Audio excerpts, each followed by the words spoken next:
It was American country music singer Jimmy Dean who said, "I can't change the direction of the wind, but I can adjust my sails to always reach my destination." Are you going off track in achieving your goals? Then adjust your sails or change the things that are not going right to reach where you want to go in life. Hello, I'm Adrian Atkinson and you're watching Jamaica Magazine. On today's show, we give farmers useful tips to manage pests, safeguard our children from lottery scamming, and look at a major development in Montego Bay. All this in 30 minutes. Stay with us. The National ID will protect your identity. In these modern times, we all need protection from fraud and identity theft. We're moving Jamaica into the modern era, where your privacy is top priority. Your fingerprint and your picture will secure your ID. This is no different from when you apply for a visa or a passport. Get the facts at nidsfacts.com. NIDS is here for your protection.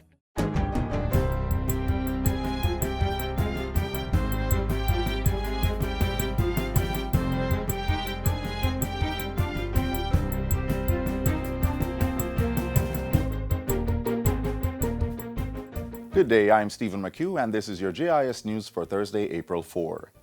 Thousands of Jamaican nationals are set to benefit from a 2-year compensation scheme established by the British government for members of the Windrush Generation whose legal rights to live in the United Kingdom came under threat in 2018.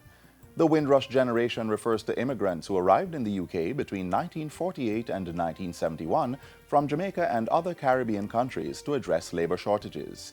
Many of them had arrived as children on their parents' passports, and although they have lived in Britain for many decades, they never formally became British citizens. Without documentation to prove their status, many were faced with loss of employment and emotional distress, as well as an inability to access housing, education, and public health care.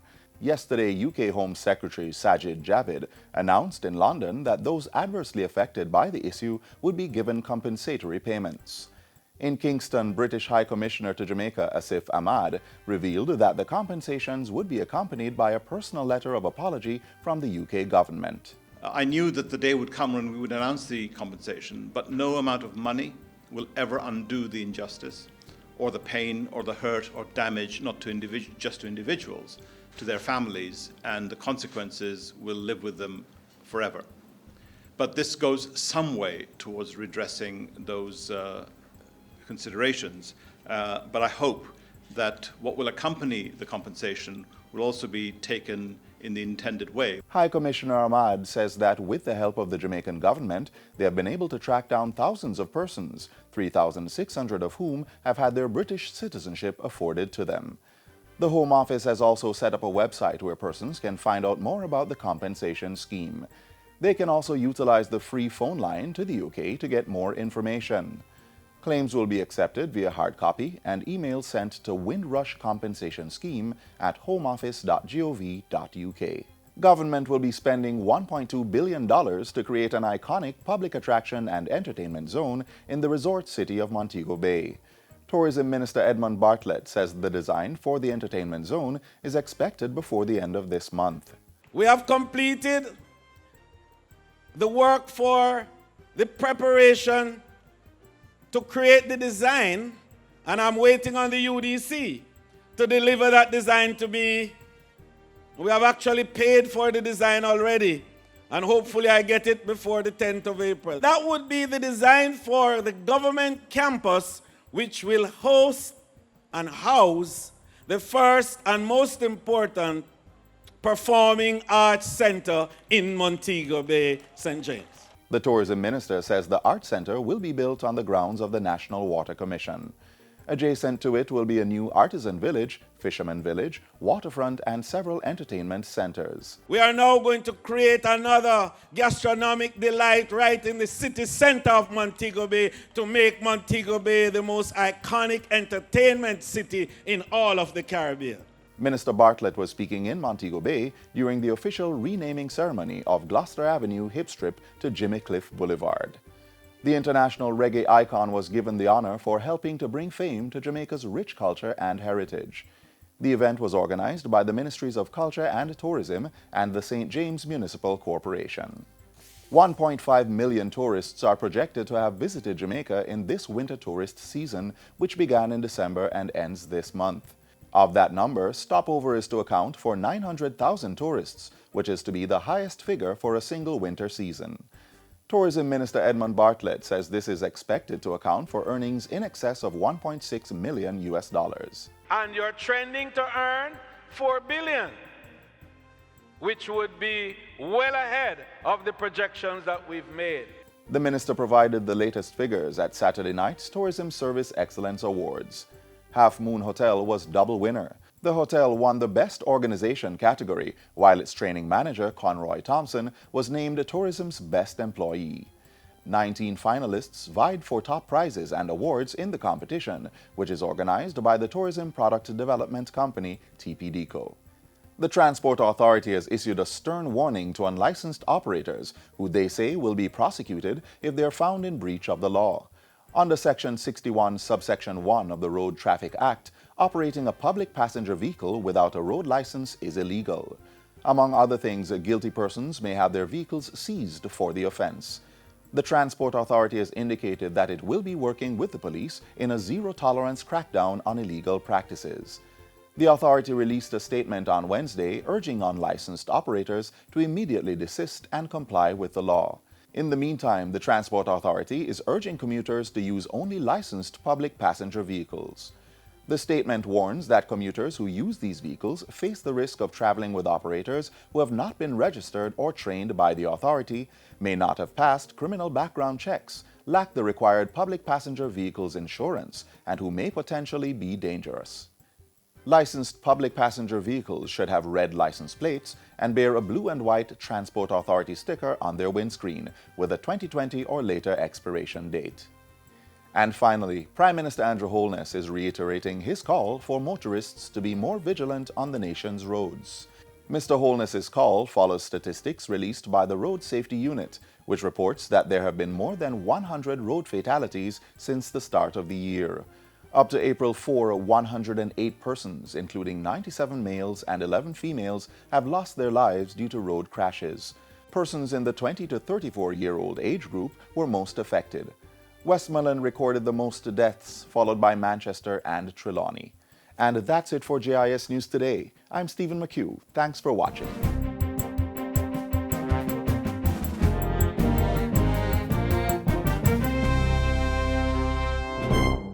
What can a little germs do?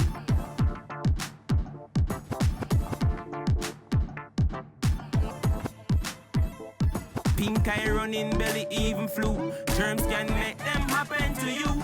Put germs on our manners with these.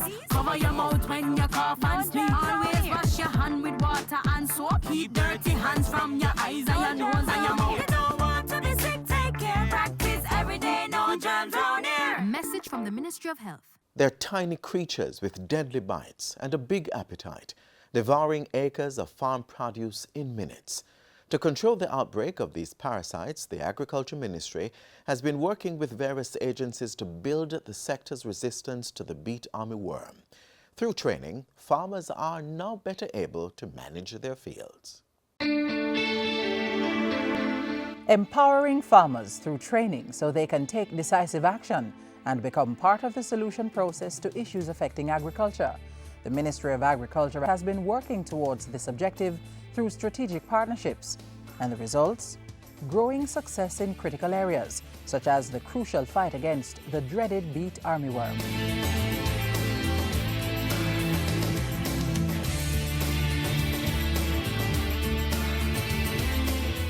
Periodic outbreaks of the beet armyworm have hurt St. Elizabeth farmers since the 1990s.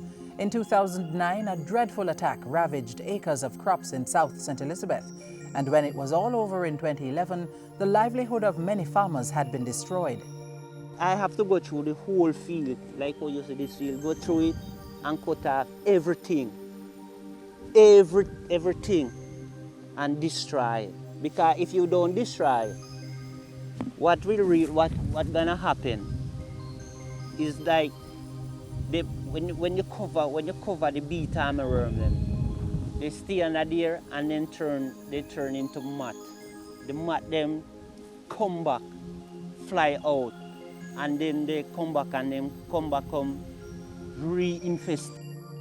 More active in warm climate, the beet armyworm feeds on the leaves and can strip the plants.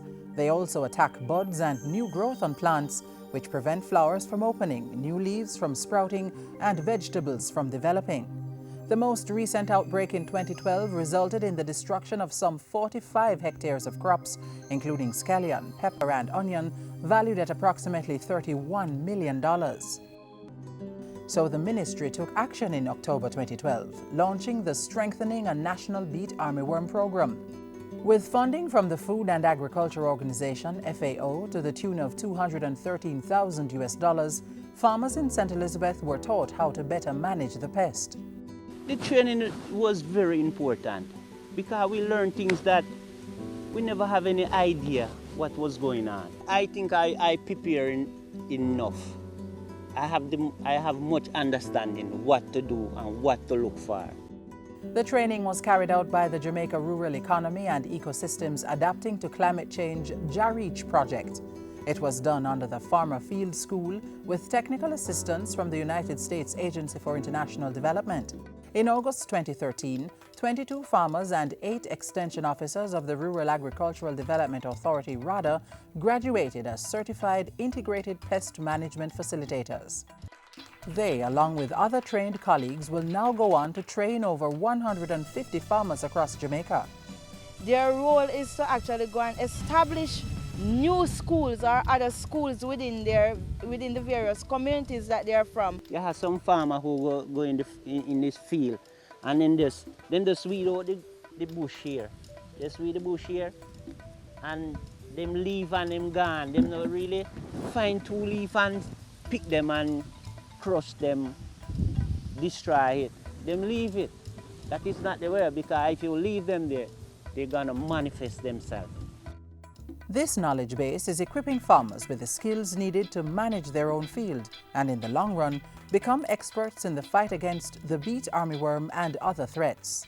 It feels good and it's very important. You know, as a farmer, like a small farmer, and then you learn a lot of things.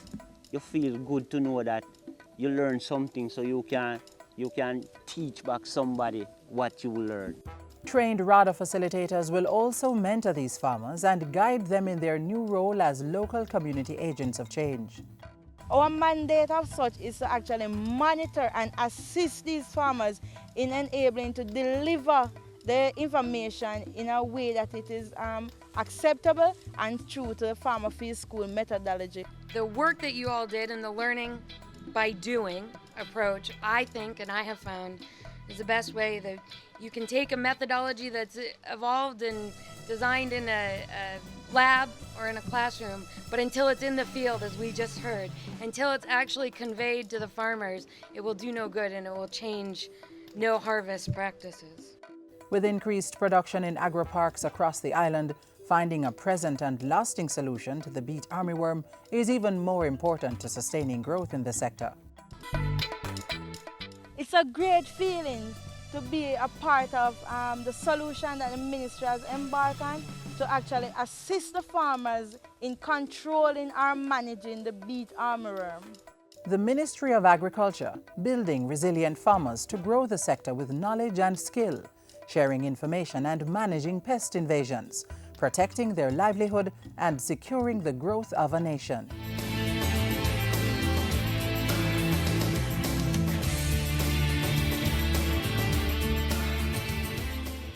If you no want pop down and fenke, you fi burn mosquito and run with dengue. So no make water cycle in open container.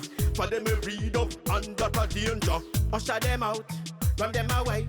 Slap them with the zapper and down them with spray. Use mosquito net and mosquito screen. Protect your household, now make them come in. If you no want pop down and fenke, we fi burn mosquito and run with dengue. If pain lick your head and your joints and your eye, and you want fever vomit and your temperature high, it could be dengue, don't hesitate. See a doctor, don't self-medicate. For some painkiller can make you bleed and you will try to recover and no success. We no want pop down and fenke.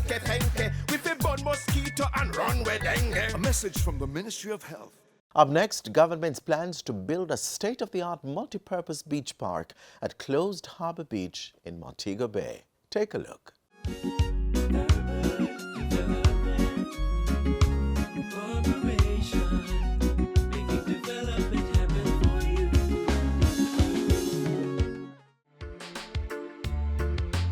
An act that signals the green light for the development of the multi-million-dollar state-of-the-art closed Harbour Beach Park.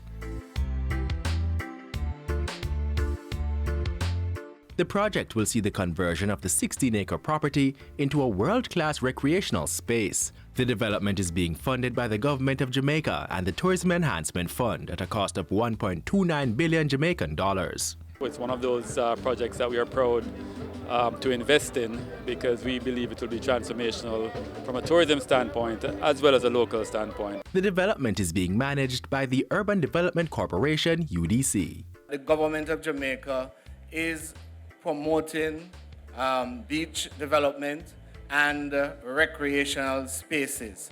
In this project, we have gotten 2 in 1. The Closed Harbour Beach project forms part of the UDC's Montego Bay redevelopment program. This includes the rehabilitation of groins along the area to protect the shoreline from erosion and to support the sustainable development of the beach. The project will contribute to the public space and the beautification, but it will also significantly improve our resilience, certainly in terms of any weather shocks that may occur due to climate change. The redevelopment project will include the widening of sidewalks and new perimeter fencing along Gloucester Avenue and Howard Cook Boulevard. Meanwhile, the interior of the facility will feature game courts, jogging trails, a kids' play area, food kiosks, and an outdoor dining area.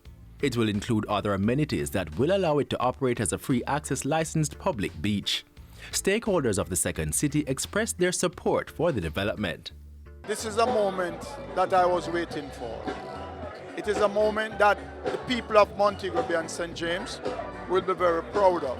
It's a dream come true for me. What will come at the end of the day by way of a public beach park is going to be phenomenal. It signals the integration of the Montego Bay community with its resort development.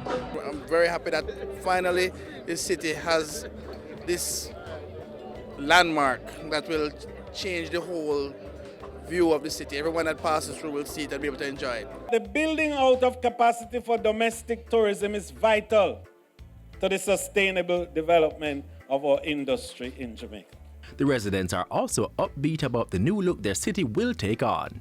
This is an area that I've known from birth, and I'm very comfortable and happy to see it being developed and brought back to the public. To see that it's going to be developing for the future generation of Montego Bay, it's a special milestone, I would say. I think it's one of the most extraordinary, beautiful, uplifting development for this park that is designed to build here. It will make a great impact in the youths of the community. Upon completion of the park, the residents engaged in the performing arts are looking forward to showcase their talent.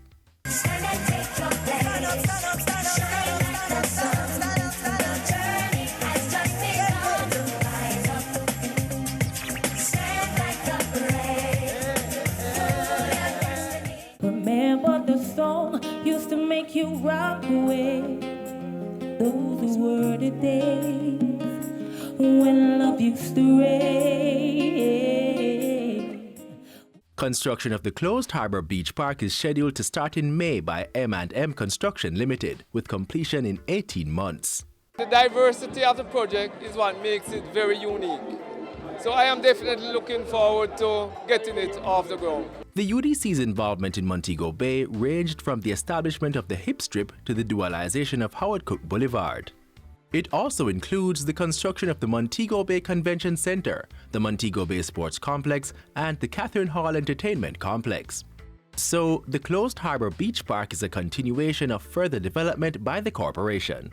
The Urban Development Corporation, making development happen for you. To learn more about the work of the Urban Development Corporation, call 876-656-8031 or visit their website at udcja.com. You may also follow them on Facebook, YouTube, Twitter, and Instagram, or visit their information center on the ground floor, Kingston Mall, downtown Kingston.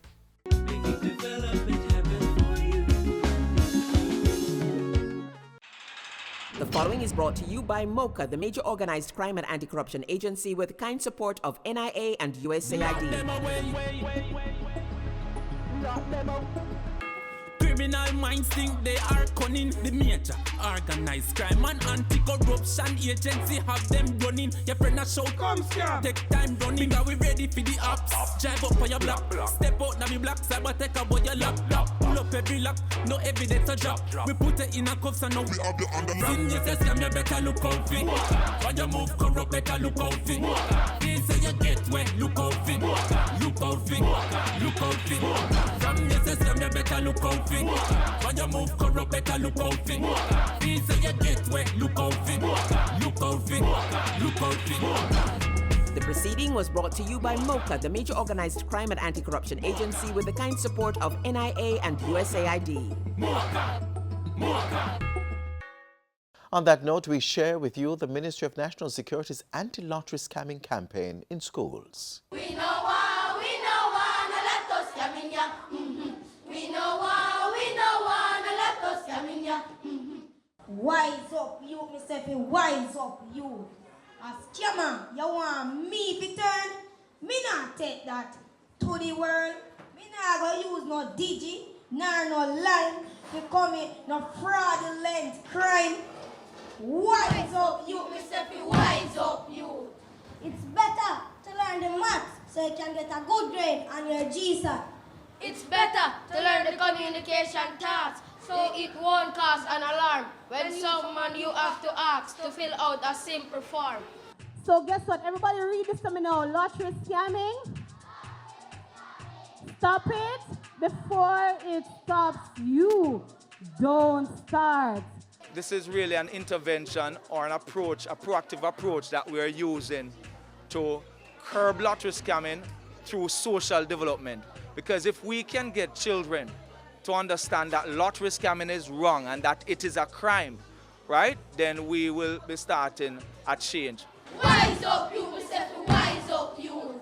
My youth, my girl, don't be a phone confederate. That's not what it means to be literate. Use their knowledge, use their mind for the betterment of mankind. All of this is coming from my heart. So use education to play your part. Get a good education. Stop lotto scamming before it stops you. I want to ask you something this morning. Tell me, who wants to be scammed? Anybody here want to be scammed? No. That means you know what scamming is? Oh, you all know what scamming is? All right. Scamming is what? Tell me. It is stealing. You believe that? Of course, because it's not yours, and you call somebody, you know what they do when they scam? You call and you tell somebody that they win something. You know about that? When they didn't win anything, and you trick them and then you get them to send their money. It's not yours, so it is. It is stealing, and it is a trick, and it is pretending. We know one, let us scam in ya. Learn up the maths and ability thing. Learn how to spell and their reading. Pay attention when teacher teaching. Run go to school before the bell ring. We know one, let us scam in ya. We are going to be targeting also the high schools and the community colleges. And we are also going to be targeting the parent-teachers associations, the parent-teachers meeting, because we have to spread the message. Lottery scamming is wrong. It's a crime. How can we prevent scamming? By not tricking people. Oh, give it up for him. Give it up. Come on, give it up for him. Such a brilliant young man. We have one more question. I'm going to ask you to give a statement. If you should say something to the scammers in Montego Bay, what would you say? They should not scam because it will make them go to jail. I think it is the way forward, not only for our school community, but also for the nation. I believe that the MOCA team is doing a good job And I would just like to encourage them to continue to go into more schools, as lottery scamming must be stopped. And it begins with the younger generation. We know one, let us come in here. If you want to be something like you see and who do him running, put on the phone, don't call for in. When the law catch you, ding-a-ling-a-ling. Use up your hand and do the right thing. When result come, We know one, let us come in here. We know one, let us come in here. We know one, let us come in here. Hey there. So, did you know that plastic bags were introduced to supermarkets in 1977? The production of plastic bags are toxic to the environment, as the process involves the use of petroleum, natural gas, and other chemicals. 160,000 plastic bags are used globally every second, and 5 trillion are produced yearly. Side by side, they can encircle the world 7 times.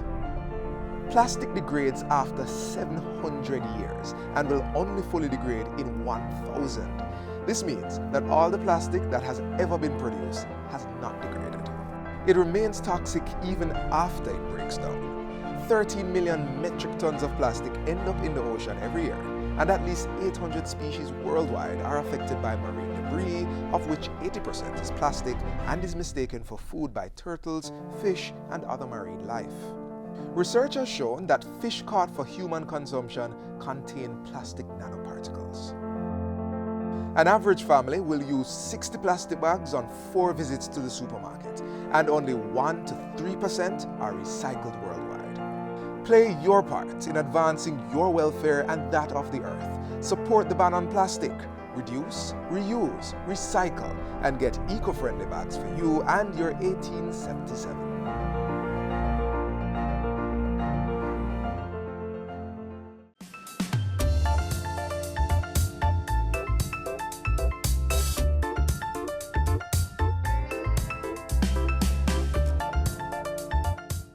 I leave you with this quote from motivational speaker Les Brown. In every day there are 1,440 minutes. That means we have 1,440 daily opportunities to make a positive impact. Let's start now. To watch this show again or get additional information, log on to our website, gis.gov.jm.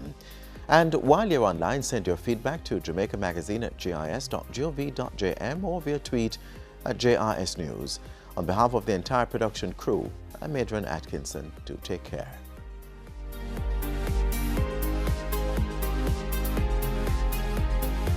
This has been a production of the Jamaica Information Service, the voice of Jamaica.